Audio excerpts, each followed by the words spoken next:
நமது ஆண்டவராய் இயேசு கிறிஸ்துவின் நாமத்தினால் இந்த கால வேளையில் உங்கள் ஒவ்வொருவரையும் வாழ்த்தி வரவேற்கிறோம். இந்த இணையதளத்தின் வாயிலாக உங்களை சந்திப்பதில் மிகுந்த மகிழ்ச்சி அடைகிறோம். ஆராதனையின் ஆரம்பமாக கண்களை மூடி ஜெபிப்போம். எங்களை அதிகமாக நேசிக்கிற எங்கள் அன்பின் பரலோக பிதாவே, நன்றியோடு நாங்கள் நம்ம சோதரிக்கிறோம். இந்த காலை வேலைக்காக நன்றியோடு சோதரிக்கிறோம். இந்த ஆராதனை வேலைக்காக நன்றியோடு துதிக்கிறோம். இந்த ஆராதனையில் எங்களோடு உம்மை ஆராதிக்கிற ஒவ்வொரு பிள்ளைகளுக்காக நம்ம சோதரிக்கிறோம். இந்த ஆராதனையின் ஆரம்பம் முதற்கொண்டு முடிவரைக்கும் பிரசனம் எங்களோடு கூட இருக்கட்டும். உம்முடைய சமூகம் எங்களுக்கு முன்பதாக கடந்து செல்லட்டும். பரிசுத்த ஆவியானவர் தாமே உம்மை ஆவியோடும் உண்மையோடும் ஆராதிக்க உதவி செய்வீராக. இயேசுவின் நாமத்தில் ஜெபிக்கிறோம் எங்கள் ஜீவனுள்ள நல்ல பிதாவே, ஆமென். ஆராதனையின் முதல் பாடலாக என் ஆத்துமா கவி பாடும், தேவாதி தேவனை துதித்து என் உள்ளம் மகிழ்ந்தாடும், கற்றாதி கத்தனை புகழ்ந்து என்கிற பாடலை நாங்கள் பாடுகிறோம். எங்களோடு கூட சேர்ந்து நீங்களும் பாடுங்கள். நாம் பாடி ஆண்டவரை மகிமைப்படுத்துவோம், ஆண்டவரை துதிப்போம்.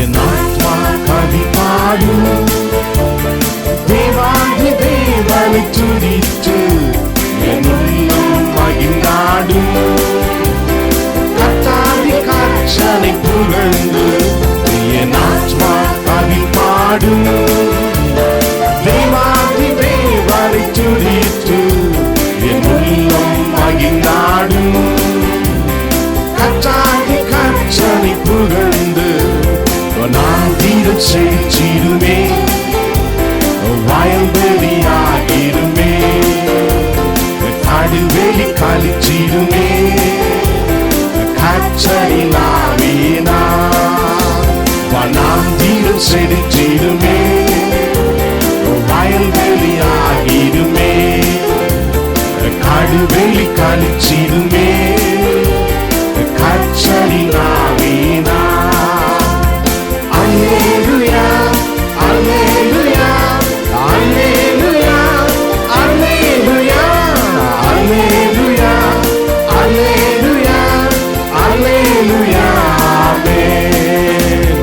அல்லேலூயா அல்லேலூயா அல்லேலூயா அல்லேலூயா அல்லேலூயா அல்லேலூயா அல்லேலூயா ஆமென். லீபனோனின் மகிமைகளும் கர்மேலின் அழகுகளும் சாரோனின் அலங்காரமும் தோன்றிடும் ஆவினா, லீபனோனின் மகிமைகளும் கர்மேலின் அழகுகளும் சாரோனின் அலங்காரமும் தோன்றிடும் ஆவினா. அல்லேலூயா அல்லேலூயா அல்லேலூயா அல்லேலூயா அல்லேலூயா அல்லேலூயா அல்லேலூயா ஆமென். அல்லேலூயா அல்லேலூயா அல்லேலூயா அல்லேலூயா அல்லேலூயா அல்லேலூயா அல்லேலூயா ஆமென். நிச்சய மகிழ்ச்சி என்றும் தலைமேல் தங்கிடுமே, சஞ்சலம் தவிப்புகளும் ஓடிடும் ஆவியினா, நிச்சய மகிழ்ச்சி என்றும் தலைமேல் தங்கிடுமே, சஞ்சலம் தவிப்புகளும் ஓடிடும் ஆவியினா. அல்லேலூயா அல்லேலூயா அல்லேலூயா அல்லேலூயா அல்லேலூயா அல்லேலூயா அல்லேலூயா ஆமென். அல்லேலூயா அல்லேலூயா அல்லேலூயா அல்லேலூயா அல்லேலூயா அல்லேலூயா அல்லேலூயா ஆமென். என் ஆத்துமா கவி பாடும், தேவாதி தேவனை துதித்து என் உள்ளம் மகிழ்ந்தாடும், கற்றாதி கற்றனை புகழ்ந்து என் ஆத்மா கவி பாடும், தேவாதி தேவனை துதித்து என் உள்ளம்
சிறகுகளின் நிழலில் என்றென்று மகிழ செய்தீர்.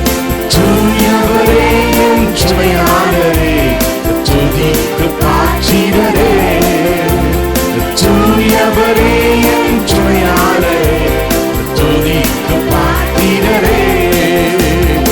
ஆராதனை உமக்கே, ஆராதனை உமக்கே, ஆராதனை உமக்கே, ஆராதனை உமக்கே, ஆராதனை உமக்கே, ஆராதனை உமக்கே, ஆராதனை உமக்கே, ஆராதனை உமக்கே. எந்த உயிருள்ள நாட்களெல்லாம் உம்மை புகழ்ந்து பாடிடுவேன். எந்த உயிருள்ள நாட்களெல்லாம் உம்மை புகழ்ந்து பாடிடுவேன். ராஜா நீ செய்த நன்மைகளை எண்ணிய துதிச்சிடுவேன். ராஜா நீ செய்த நன்மைகளை எண்ணிய துதிச்சிடுவேன். ஆராதனை அவர் செய்த நன்மைகளுக்காக நாம் ஆண்டவரை ஆராதிப்போமா? உமக்கே ஆராதனை உமக்கே.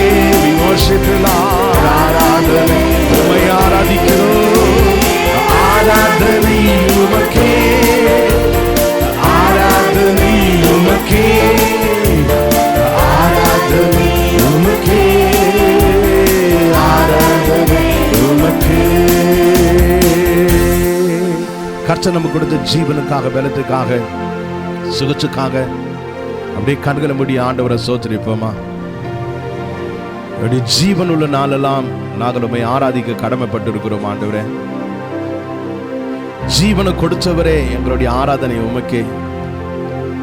ஜீவனை கொடுத்தவரே, இந்த கால வேளையில உம்மை நாங்கள் கனம் பண்ணுகிறோம், உம்மை மகிமைப்படுத்துகிறோம். அப்பா, சுவாசமுள்ள யாவும் கர்த்தரை துதிப்பதாக என்ற வார்த்தையின்படியே இந்த கால வேளையில ஆண்டவரே நாங்கள் உம்மை துதிக்கிறோம், துதிக்கிறோம், துதிக்கிறோம், துதிக்கிறோம், துதிக்கிறோம், துதிக்கிறோம், துதிக்கிறோம். ஆண்டவரே, நீ சர்வ வல்லவர் அப்பா. நீர் போதுமானவர்களும் அதிகமானவர், ஏராளமானவர், தாராளமானவர். நீர் ஒருவரே ஜீவனுள்ள தேவன். ஹல்லேலூயா. நீர் ஒருவரே எல்லா கனத்துக்கும் மகிமைக்கும் பாத்திரர். இந்த காலை வேளையில உம்மை ஆராதிக்கிறோம், துதிக்கிறோம், துதிக்கிறோம், துதிக்கிறோம், துதிக்கிறோம், துதிக்கிறோம். ஆண்டவரே, எந்த உயிருள்ள நாட்களெல்லாம் உம்மை புகழ்ந்து பாடிடுவேன். எந்த உயிருள்ள நாட்களெல்லாம் உம்மை புகழ்ந்து பாடிடுவேன். ராஜா நீ செய்த நன்மைகளை எண்ணிய துதிச்சிடுவேன். ராஜா நீ செய்த நன்மைகளை எண்ணிய துதிச்சிடுவேன். ராஜாவே, நீ செய்த ஒவ்வொரு நன்மைகளுக்காக, நீ செய்த ஒவ்வொரு நன்மைகளை எண்ணி உம்மை துதிக்கிறோம். ஆண்டவரே, உம்மை ஸ்தோத்திரிக்கிறோம் அப்பா. உம்மை நன்றியோடு நாங்கள் உம்மை ஸ்தோத்திரிக்கிறோம். எல்லா கனத்தையும் மகிமையும் உமக்கு செலுத்துகிறோம், உம்மை உயர்த்துகிறோம். ஹல்லேலூயா. உம்மை துதிக்கிறோம். ஆண்டவரே, தொடர்ந்து முடிய பிரச்சனை எங்களோடு கூட இருக்கட்டும். இந்த ஆராதனை மீதியான பகுதியை நீர் எங்களுக்கு ஆசீர்வாதத்தை கொடுப்பீராக. உம்முடைய வார்த்தையின் மூலமா எங்களோடு கூட பேசும்படிக்காக ஜெபிக்கிறோம். உம்முடைய கரத்தில் இந்த ஆராதனையின் மீதியான பகுதியை சமர்ப்பிக்கிறோம். ஆசீர்வாதத்தை கொடுங்க. இயேசுவின் நாமத்தில் ஜெபிக்கிறோம் எங்கள் ஜீவனுள்ள நல்ல பிதாவே, ஆமென். கர்த்தருடைய வார்த்தைக்கு நேரா கடந்து செல்வோம். Let's turn our attention to the word of God. மல்கியாவின் புத்தகம் 3வது அதிகாரம் 6வது வசனம். The book of Malachi chapter 3 verse 6. நான் கர்த்தர், நான் மாறாதவர், ஆகையால் யாக்கோபின் புத்திரராகிய நீங்கள் நிர்மூலமாகவில்லை. I the Lord do not change, so you or descendants of Jacob are not destroyed. கர்த்தர் மாறாதவர் என்கிற தலைப்பின் கீழாக கர்த்தருடைய வார்த்தையை தியானிப்போம். Let's meditate God's word entitled Unchanging God. ஆவிக்குரிய ஜீவியம் என்பது, ஆவிக்குரிய வளர்ச்சி என்பது, Spiritual life and spiritual growth, தேவனை அறிந்து கொள்வதும் தேவனை குறித்த அறிவில் வளருவதுமே ஆகும். It is to know God and to grow in the knowledge of Him. ஒரு தேவனுடைய பிள்ளை அறிந்து கொள்ள வேண்டிய உன்னதமான விஞ்ஞானம், மேலான தத்துவம் என்னவென்றால், The greatest philosophy that a child of God should be aware of. தேவனுடைய நாமம், தேவனுடைய தன்மை, அவருடைய ஆழ்த்தத்துவம், அவருடைய செயல்பாடுகளை குறித்து அறிந்து கொள்வதே ஆகும். It is to know the name of God, the nature of God, the personality of God and the way He operates. இது கடலை போல பரந்து விரிவானது, ஆழமானது. It is deep and wide as the ocean. இதை அறிந்து கொள்வதற்கு இந்த வாழ்நாள் போதாது. To know this, one lifetime is not enough. அவ்வளவு பெரிய தேவனை உடையவர்களாய் நாம் இருக்கிறோம். We have such a great God. ஆனால் தேவ வசனத்தின் மூலமாய் பரிசுத்த ஆவியானவர் அவரை அறிந்து கொள்வதற்கு நமக்கு உதவி செய்கிறார். But the Holy Spirit enables us to understand Him through the scriptures. தேவனை அறிந்து கொள்ளும் அறிவு ஒரு பக்தி வைராக்கியம் உள்ள ஒரு விசுவாசியா நம்மை மாற்றுகிறது. The knowledge of God enables us to be transformed with a zeal and a passion for God. நமக்கு மிகுந்த ஆறுதலின் தேர்தலையும் அளிக்கிறது. It gives us comfort and strength. அது காயத்தில் சுகமும், துயரத்தில் ஆறுதலும், It gives us healing in times of brokenness and hope in times of distress. துக்கத்தில் நம்பிக்கையும் கொடுக்கிறது. And gives us hope in times of grief. பொங்கி எழும் கடல் போன்ற சோதனைகளில் நம்பிக்கையை கொடுக்கிறதாய் இருக்கிறது. It gives us hope in times of a raging storm. தேவனுடைய பல தன்மைகளில் இன்று அவருடைய மாறாத தன்மையை குறித்து நாம் பார்ப்போம். Among many attributes of God, let's see His unchanging nature. அவர் மகிமையான யெகோவா, என்றென்றும் மாறாதவர் என்று வேதம் சொல்கிறது. The Bible says that He is the glorious Jehovah who never changes. முதலாவதாக கர்த்தர் தம்முடைய தன்மையில் மாறாதவராய் இருக்கிறார். The first thing is that God never changes in His nature. இந்த உலகத்தில் அனைத்தும் மாறிக்கொண்டிருக்கின்றன. Everything in this world keeps changing. அனைத்து சிருஷ்டிகளும் மாறி வருகின்றன. All creation has changed. ஆனால் தேவனோ நிச்சயமாய் மாறாதவராய் இருந்து வருகிறார். But God never changes from eternity. காலங்கள் உருண்டோடி கொண்டிருந்தாலும், Even though ages have passed, அவர் இருக்கிறவராகவே இருக்கிற மகா பெரிய தேவன் என்று வேதம் சொல்கிறது. the Bible tells us that He is the same God who is unchanging. ஆதி முதல் அந்த மட்டும் அவர் இருக்கிறவராகவே இருக்கிறார். He remains the same from the beginning to the end. யாக்கோபின் நிருபம் 1 அதிகாரம் 17வது வசனத்தை வாசிப்போம் என்றால், If we read the book of James chapter 1 verse 17, அவர் ஜோதிகளின் பிதா, அவரிடத்தில் யாதொரு மாறுதலும் யாதொரு வேற்றுமையும் நிழலும் இல்லை என்று பார்க்கிறோம். it says He is the Father of heavenly lights who does not change like shifting shadows. அவர் நிச்சயமாய் அனாதி காலமாய் இருக்கிறவராகவே இருந்து வருகிறார். He is the same God from eternity to eternity and He is unchanging. அவர் தன்மையில் மாறாதவர். He never changes in His nature. இரண்டாவதாக அவருடைய குணங்களில் மாறாதவராகவே இருக்கிறார். Secondly, He is unchanging in His character. அவருடைய வல்லமை, ஞானம், பலத்தில் மாறாதவராக இருக்கிறார். He never changes in His power, in His might and in His strength. அவரில் ஆதியில் இருந்த குணங்கள் அதே விதமாக இன்றும் இருந்து வருகின்றன. His nature that He had from the beginning is the same. அவர் வல்லமை உள்ளவராக இருந்தாரா? If you ask, was He powerful? இன்றும் வல்லமை உள்ளவராய் இருக்கிறார். Even today He is powerful. ஒன்றும் இல்லாமல் இருந்து இந்த உலகத்தை சிருஷ்டித்தாரா? Did He create the world from nothing? இன்றும் அவர் சிருஷ்டிகர்த்தராகவே இருக்கிறார். Even today He is a God of creation. இந்த உலகத்தில் மலைகளையும் பள்ளத்தாக்குகளையும் மகிமையாய் உருவாக்கின சர்வ வல்லவராய் இருந்தாரா? Was He the almighty God who created the mountains and the valleys? இன்றும் அவர் சர்வ வல்லமை உள்ளவராய் இருக்கிறார். Even today He is the almighty God. காற்றையும் கடலையும் தம்முடைய மகிமையினால் உருவாக்கினாரா? Did He create the winds and the waves? இன்றும் அவர் உருவாக்கும் தெய்வமாய் இருக்கிறார். Even today He is a God of creation. அவ்விதமாக செய்த அவருடைய கரங்கள் இன்று வலுவிழந்து போகவில்லை. His mighty arm that created everything has not lost His strength. வல்லமையுள்ள கர்த்தரின் கரம் பராக்கிரமம் செய்ய பலனற்று போகவில்லை. His outstretched arm has not become weary. வானமண்டலத்தில் உள்ள சூரியனும் சந்திரனையும் அனைத்தையும் உண்டாக்கின அவர் இன்றும் அதே வல்லமையோடு, ஞானத்தோடு, பலத்தோடு இருக்கிறவராகவே இருக்கிறார். The mighty God who created the sun, moon and the heavens and the earth is the same God with all power and might. மனுஷனுடைய ரட்சிப்பை அனாதி காலமாய் நிச்சயமாய் நிர்ணயித்த அவருடைய ஞானம் இன்றும் குறைந்து போகவில்லை. His wisdom by which He foreknew the salvation to mankind is the same.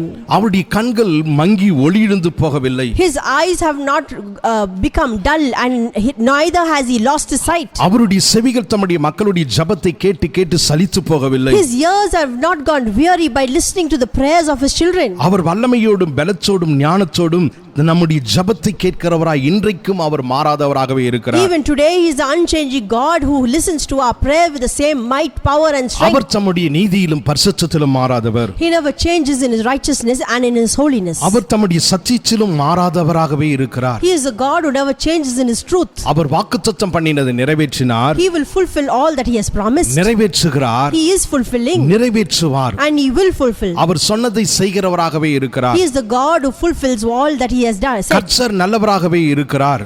Our God is a good God. ஒரு காலத்தில் நல்லவராக இருந்த அவர் A God who was good once upon a time இன்றைக்கு கடினப்பட்டு போகவில்லை. has not become hard.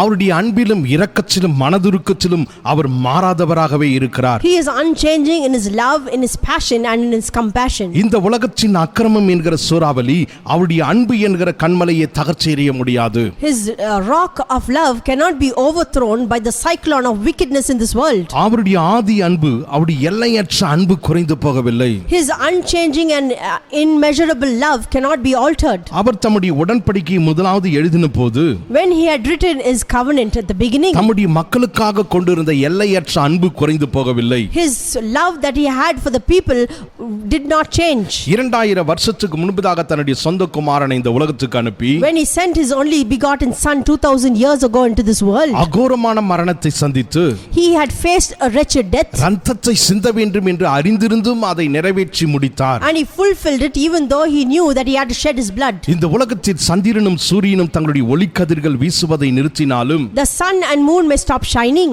அவருடைய அன்பின் ஒளிக்கதிர்கள் நிச்சயமாய் வீசிக்கொண்டே இருக்கும். but his rays of love will ever shine on us for eternity. தேவனுடைய எந்த தன்மையும் குணத்தையும் எடுத்துக்கொள்வோம் என்றால் No matter which character or nature of God you take, மாறாது என்கிற முத்திரையை அதன் மேல் பதிச்சிருப்பதை பார்க்க முடியும். you will find a seal on it which says unchanging. நான் கர்த்தர் மாறாதவர் என்பது உடைக்கப்படாத முழுமையான ஒன்றாய் இருக்கிறது. Something that is whole and cannot be broken is that God never changes. மூன்றாவது, தேவன் தம்முடைய திட்டத்தில் மாறாதவர். Thirdly, God never changes in his plans. மனிதர்கள் திட்டமிடுவார்கள், திட்டத்தை துவங்குவார்கள். Man can begin or initiate a plan, ஆனால் அதை நிறைவேற்றி முடிக்காமல் போவதுண்டு. but they may fail to accomplish them. திட்டமிட்ட பின்பு அதை மாற்றிக்கொள்வதும் திருச்சி அமைப்பதும் உண்டு. They may revise it or they may alter the plans. ஆனால் தேவன் தன்னுடைய சர்வ ஞானத்தை கொண்டு சகலத்தையும் திட்டமிட்டு செயல்படுத்துகிறார். But God operates with his almighty wisdom. ஒருபோதும் தம்முடைய திட்டத்தை மாற்றிக்கொள்வதில்லை. He never changes or alters his plans. அவைகளை நிறைவேற்றாமல் போவதில்லை. He never fails to accomplish them. இது என்னுடைய நோக்கம், இது என்னுடைய திட்டம், இது என்னுடைய பிரமாணம் என்று சொல்லுகிறார். He says, this is my law, this is my decision and this is my plan. அவருடைய திட்டங்களை எந்த வல்லமையும் நரகத்தின் சக்தியும் நிறைவேற்றாமல் தடுக்கவோ அழிக்கவோ முடியாது. The powers of hell cannot stop or hinder the purpose of God. அவர் சர்வ வல்லவர், அவருடைய விருப்பத்தின்படி அவரால் செய்ய முடியும். He is almighty God and he can do according to his desire. அவர் சர்வ ஞானம் உள்ளவர், ஆகவே ஒரு காலம் தவறாக திட்டமிட முடியாது. He is all knowing, therefore he cannot fail in his plans. அவர் நிச்சயமானவர், ஆகவே தாம் திட்டமிட்டதை நிறைவேற்றியே தீருவார். He is eternal, therefore he will accomplish his plans. இன்று தோன்றி நாளை மரித்து போகிற மனிதன் திட்டத்தை மாற்றலாம். A man who is here today and fades away tomorrow can alter his plans. தான் திட்டமிட்டவைகளை நிறைவேற்றாமல் போகலாம். They may not even accomplish their plans. அவைகளை நிறைவேற்ற முடியாமல் போகலாம். They may be unable to accomplish their ஆனால் plans. தேவன் நிச்சயமானவர். But our God is eternal. தம்முடைய திட்டத்தை அவர் நிறைவேற்றியே தீருவார். He will always accomplish his plans. ஆகையால் அவர் திட்டத்தில் மாறாதவராய் இருக்கிறார். Therefore he is unchanging in his plans. நான்காவதாக, தேவன் தம்முடைய வாக்குத்தத்தங்களில் மாறாதவராய் இருக்கிறார். Fourth, God is unchanging in his promises. தேவனுடைய வாக்குத்தத்தங்கள் மிக அருமையானவைகள், இனிமையானவைகள் என்று வேதம் சொல்லுகிறது. The Bible says that all God's promises are wonderful and marvelous. அவைகளில் ஒன்றாகிலும் மாறும் என்று எண்ணுவோமானால் If you think even one of its jot can be altered, வேதத்தை நம்புவதில் பிரயோஜனம் இல்லை. there is no use of believing the Bible. காரணம், மாறாத வாக்குத்தத்தங்களே நமக்கு தேவை. Because we need unchanging promises. வேதத்தில் உள்ள வாக்குத்தத்தங்கள் மாறாதவைகள் என்று வேதம் சொல்லுகிறது. The Bible says that all God's promises are unchanging. மத்தேயு எழுதின சுவிசேஷம் 5வது அதிகாரம் 18வது வசனத்தை வாசிப்போம் என்றால், If you read the Gospel of Matthew chapter chapter 5 verse 18. வானமும் பூமியும் ஒடிந்து போனாலும் நியாயப்பிரமாணத்தில் உள்ளவைகள் எல்லாம் நிறைவேறும் அளவும் அதில் ஒரு சிறு எழுத்தாகிலும் ஒரு எழுத்தின் உறுப்பாகிலும் ஒடிந்து போகாது என்று மெய்யாகவே உங்களுக்கு சொல்லுகிறேன். Jesus said, I tell you the truth, until heaven and earth disappears, not the smallest letter, not the least stroke of a pen will by any means disappear from the law until everything is accomplished. வேதத்தில் உள்ள வாக்குத்தத்தங்கள் எல்லாம் மாறாதவைகள். All God's promises are unchanging. 2 கொரிந்தியர் புத்தகம் 1 அதிகாரம் 20வது வசனத்தை வாசிப்போம் என்றால், If you read the book of 2 Corinthians chapter 1 verse 20, எல்லா வாக்குத்தத்தங்களும் கிறிஸ்துவுக்குள் ஆம் என்றும் ஆமென் என்றும் இருக்கிறது என்று பார்க்கிறோம். we see as it is written, all God's promises are yes and amen in Christ Jesus. தேவனுடைய மகிமைக்கென்று அவைகள் நேற்றும் இன்றும் என்றும் மாறாத மகிமை பொருந்தினவைகளாய் இருக்கின்றன. They are the same yesterday, today and forever, and they are filled with glory. ஒருவர் ஒரு விசுவாசியை பார்த்து, One person looked at a believer and நீங்கள் said, கர்த்தருக்குள் எப்போதும் மகிழ்ச்சியாய் இருக்கிறீர்களே, you always remain happy, ஆனால் நானும் அடிக்கடி சோர்ந்து போகிறேனே ஏன் என்று கேட்டார். and how is it that I become weary? அதற்கு அந்த சகோதரன் அவரை பார்த்து, So that believer looked at him and said, நீங்கள் வாக்குத்தத்தத்தின் மீது நின்று கொண்டிருக்கிறீர்கள், you have been standing upon the promises of God, நானும் வாக்குத்தத்தத்தின் மீது முகம் குப்புற விழுந்து படுத்துக் கொண்டிருக்கிறேன், but I have fallen prostrate over those promises, அதை முழுமையாய் பற்றிக் கொண்டிருக்கிறேன். and I have taken hold of those promises. பலத்த காற்று வீசும்போது நின்று கொண்டிருக்கிற நீங்கள் அதனாலே தாக்கப்பட்டு விழுந்து விடுகிறீர்கள். When there is a raging storm, you fall because you keep standing. எனக்கோ விழுந்து விடுவேன் என்ற பயம் இல்லை என்றாராம். But there is no fear of me falling. ஆகையால் நாமும் தேவனை நோக்கி, Therefore we too should look at God ஆண்டவரே இது உம்முடைய வாக்குத்தத்தம், and say, Lord, this is your promise, அதை நிறைவேற்ற நீரே உத்தரவாதம் உள்ளவர் என்று அதின் மேல் முழுமையாக படித்துக் கொள்வோம். and let us lie on it and tell God that you are faithful to accomplish your அவைகளை promise, பற்றிக் கொள்வோமாக. and let us hold on to it. தேவனுடைய ஒவ்வொரு வாக்குத்தத்தமும் Every promise of God மாறாத நிச்சய கன்மலையாய் இருக்கிறது. is an unchanging eternal rock. ஆகவே அவருடைய வாக்குத்தத்தத்தை பற்றிக்கொண்டு Therefore let us hold on to his promises என்றென்றைக்கும் நாம் இளைப்பாறுகிறவர்களாய் இருப்போம். and let us rest in them.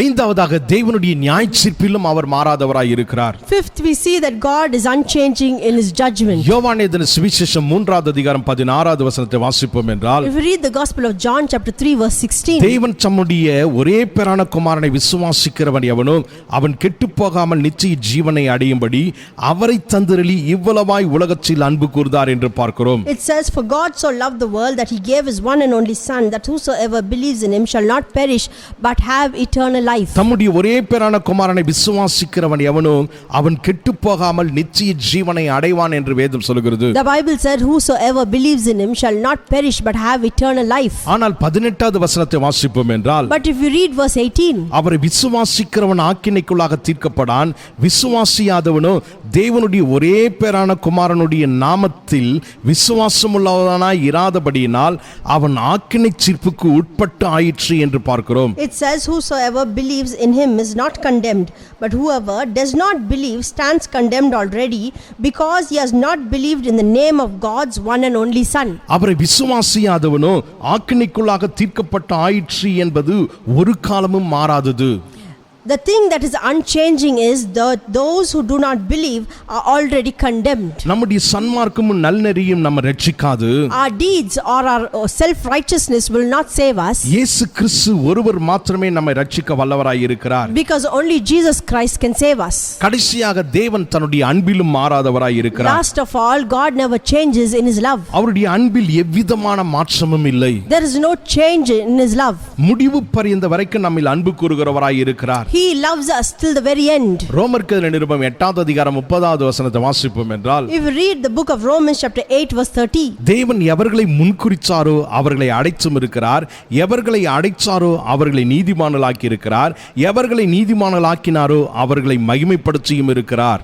it says, for God foreknew, he predestined, and those he also called, and those he called he justified, and those he justified he also glorified. அவருடைய அன்பு முடிவு பரியந்த வரைக்கும் மாறாததாய் இருக்கிறது. His love is unchanging till the very end. கடந்த காலத்தை நோக்கி பார்ப்போம் என்றால், If you look into the past, தேவனுடைய மாறாத தன்மையை அதில் காண முடியும். you can only see God's unchanging nature. அவர் சொல்லியும் செய்யாதது உண்டோ? Has he promised and not fulfilled? அவர் நிச்சயித்தும் நடக்காமல் போனவைகள் உண்டோ? has he spoken are not accomplished. அவருக்கு சித்தமானவைகள் எல்லாவற்றையும் அவர் செய்திருக்கிறார். All that he has spoken is accomplished. அவருடைய திட்டங்கள் எல்லாவற்றையும் அவர் நிறைவேற்றி இருக்கிறார். And he has fulfilled all his plans. எரேமியாவின் புத்தகம் 49வது அதிகாரம் 17வது வசனத்தை வாசிப்போம் என்றால், If you read the book of Jeremiah chapter 49 verse 17, Edom பாழாகும் என்று சொன்னார். it says Edom will become an object of இப்பொழுது horror. ஏதோம் இந்த உலகத்தில் இல்லை. Now Edom is not present in this world. பாபேலும் நினிவேயும் இந்த உலகத்தில் இல்லை. There is no Babylon or neither is there Nineveh. மோவாபும் Ammon புத்திரரும் இந்த உலகத்தில் இல்லை. There are no Ammonites, neither are there any Moabites. அவர் அழிப்பேன் என்று சொன்ன எல்லா தேசங்களும் இன்றைக்கு உலகத்தில் இல்லை. All the nations that God said I will destroy are not present in this world. அவைகளை முற்றிலும் வேறறுக்க பண்ணி அவைகளை குறித்த நினைவையும் பூமியிலிருந்து எடுத்து போட்டார். He has completely uprooted them and taken away their remembrance. தேவன் தம்முடைய வாக்குத்தத்தங்களை நினைவு கூறாமல் போனதில்லை. God never fails to remember his promises. அவருடைய உடன்படிக்கையை முறித்து போட்டு அவருடைய திட்டத்திலிருந்து எப்போதும் அவர் விலகி போனதில்லை. He never goes back on his promises, neither does he break his covenant. ஒருவேளை எசேக்கியாவை குறித்து தேவன் மாறினார் என்று நீங்கள் சொல்லலாம். You may say when it came to about Hezekiah, his everything had changed. 2 ராஜாக்களின் புத்தகம் 20வது அதிகாரம் 1வது வசனத்தை வாசிப்போம் என்றால், But if you read the book of 2 Kings chapter 20 verse 1, எசேக்கியாவை பார்த்து தேவன் ஏசாயா மூலம் நீர் உம்முடைய வீட்டுக்காரியத்தை ஒழுங்குபடுத்தும், நீ பிழைக்க மாட்டீர், மரித்து போவீர் என்று சொன்னார். God had told Hezekiah through the prophet Isaiah saying, go and set your house in order because you are going to die. அப்போது எசேக்கியா தன்னுடைய முகத்தை சுவற்று பக்கமாய் திருப்பிக் கொண்டு At once Hezekiah turned his face towards the wall, கர்த்தரை நோக்கி ஜெபித்தான் என்று பார்க்கிறோம். and we see that he began to pray. ஏசாயா பாதி முற்றத்தின் வீட்டில் அப்புறத்துக்கு போகிறதுக்கு முன்னே, And before Isaiah had left the middle court, திரும்பி வந்து உன் நாட்களோடு கூட 15 வருஷங்களை கூட்டுவேன் என்று கர்த்தர் சொல்கிறார் என்று சொன்னார். he returned to him and he said that God has added to 15 years to your life. இங்கு தேவன் மாறிவிடவில்லை. Here God has not changed. மனிதர்களாகிய நமக்கு நடக்கும் காரியம் தெரியாது. We as people do not know what is ahead. ஆகவே நாம் மாறிவிட வாய்ப்புள்ளது. Therefore there is a chance for us to change. தேவன் இங்கும் நடக்கும் காரியத்தை ஏற்கனவே நன்றாகவே அறிந்து செயல்பட்டார். But God operated in such a way because he had foreknown what's going to happen. எசேக்கியா ராஜாவின் மகனாகிய மனாசே இந்த சம்பவத்துக்கு பிறகு 3 வருஷங்கள் கழித்தே பிறந்தான். After this incident had taken place, after 3 years, Manasseh was born to Hezekiah. மனாசேவின் மகன் யோசியா வழியிலே இயேசு பிறந்தார். And Jesus was born through the lineage of Manasseh's son Josiah. ஆகவே மனாசே பிறவாமல் இருந்திருந்தால், Therefore, if Manasseh was not born, தேவனுடைய திட்டத்தின்படி தாவீதின் வம்சத்தில் இயேசு எப்படி பிறந்திருக்க கூடும்? how could Jesus be born? Because Jesus came through as a descendant of David. தேவன் சகலத்தையும் அறிந்தவராகவே செயல்பட்டார். God had foreknown everything and he operated in such a way. நான் கர்த்தர் மாறாதவர், ஆகையால் யாக்கோபின் புத்திரராகிய நீங்கள் நிர்மூலமாகாமல் இருக்கிறீர்கள் என்று வேதம் சொல்கிறது. The Bible says, I the Lord do not change, so you O descendants of Jacob are not destroyed. யாக்கோபின் புத்திரர் யார் என்றால், If you ask who are the sons of Jacob, ரட்சிக்கப்பட்ட ஒவ்வொரு தேவனுடைய பிள்ளைகளும் யாக்கோபின் புத்திரர்களாய் இருக்கிறார்கள். all those who are saved are the ones are the descendants of Jacob. அவருடைய வாக்குத்தத்தங்களை விசுவாசித்து ஜெபித்து அவைகளை பெற்றுக்கொள்கிறவர் யாக்கோபின் புத்திரர்களாய் இருக்கிறார்கள். All those who pray and believe the promises of God and receive them are the descendants of Jacob. அவர்கள் நிர்மூலமாகாமல் இருக்கிறார்கள் என்று வேதம் சொல்கிறது. The Bible says they are not destroyed. நிர்மூலமாகாமல் இருக்கிறார்கள் என்றால், If the meaning of not destroyed, பட்சிக்கப்படாமல் இருக்கிறார்கள் என்று அர்த்தம். it means they are not consumed. அவருடைய பிள்ளைகள் இந்த உலகத்திலும் பட்சிக்கப்படுவதில்லை, Their children will not be consumed in this world. மறுமையிலும் பட்சிக்கப்படுவதில்லை. They will not be consumed even in the life to come. கர்த்தர் நம்மளை பாதுகாக்கிறவராய் பராமரிக்கிறவராய் என்றென்றும் இருக்கிறார். The Lord is a God of protection and he will take care of us. இம்மையிலும் மறுமையிலும் நமக்கு போதுமானவர்களும் அதிகமானவராய் He இருக்கிறார். is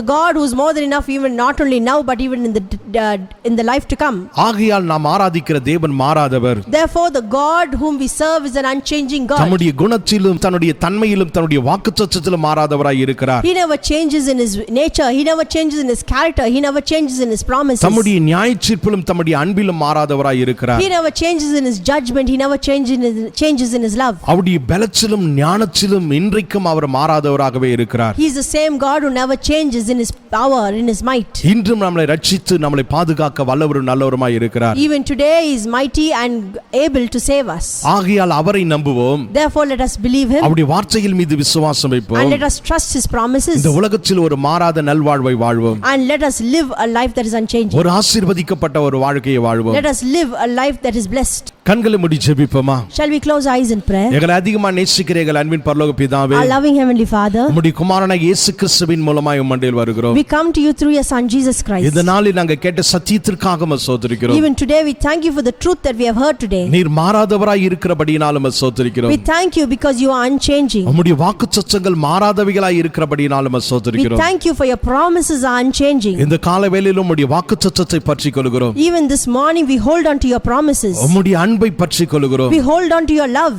எங்களுடைய எல்லா பிரச்சனைகளையும் உம்முடைய கரத்தில் சமர்ப்பிக்கிறோம். We commit all our problems into your hands. இந்த ஆராதனையில் பங்கு பெற்ற ஒவ்வொரு பிள்ளைகளுக்காக நாங்கள் விசேஷமா We ஜெபிக்கிறோம். pray for all the ones who have participated in this service today. எல்லாருடைய தேவைகளுக்காக நாங்கள் We ஜெபிக்கிறோம். pray for all their needs. எல்லாருடைய பிரச்சனைகளுக்காக நாங்கள் We ஜெபிக்கிறோம். pray for all their problems. அவருடைய தேவைகளை சந்திக்கிறவராய் இருக்கிறபடியினால் We ஸ்தோத்திரிக்கிறோம். thank you because you are able to meet all their needs. பிரச்சனைகளை மாற்றுகிறவராய் இருக்கிறபடியினால் நம்ம We ஸ்தோத்திரிக்கிறோம். thank you because you are able to solve their problems. உம்முடைய வாக்குத்தத்தத்தின்படியே நாங்கள் ஜெபிக்கிறோம். We pray according to your promises. உம்முடைய வாக்குத்தத்தங்களும் உம்முடைய வார்த்தைகளும் எங்களுடைய வாழ்வில் நிறைவேறட்டும். Let your promises be fulfilled in our lives. எல்லா கனத்தையும் மகிமையும் உமக்கு We செலுத்துகிறோம். give you all glory and honor. இயேசுவின் நாமத்தில் ஜெபிக்கிறோம் எங்கள் ஜீவனுள்ள நல்ல In பிதாவே. Jesus' matchless name we pray. Amen. Amen. என் ஆத்துமாவே கர்த்தரை ஸ்தோத்திரி. Bless the Lord, O my soul, என் முழுவதுமே அவருடைய பரிசுத்த நாமத்தை and ஸ்தோத்திரி. all that is within me bless his holy name. என் ஆத்துமாவே கர்த்தரை ஸ்தோத்திரி. Bless the Lord, O my soul, கர்த்தர் செய்த சகல உபகாரங்களையும் மறவாதே. and forget not all his benefits. நம்முடைய கர்த்தராகிய இயேசு கிறிஸ்துவின் கிருபையும் May the grace of our Lord Jesus Christ பிதாவாகிய தேவனுடைய அன்பும் and the love of the Father பரிசுத்த ஆவியானவருடைய அந்யோன்ய ஐக்கியமும் and the fellowship of the Holy Spirit இன்றும் என்றும் சதாகாலம் அனைவரோடு கூட இருப்பதாக. be with you all now and forever. Amen. Amen.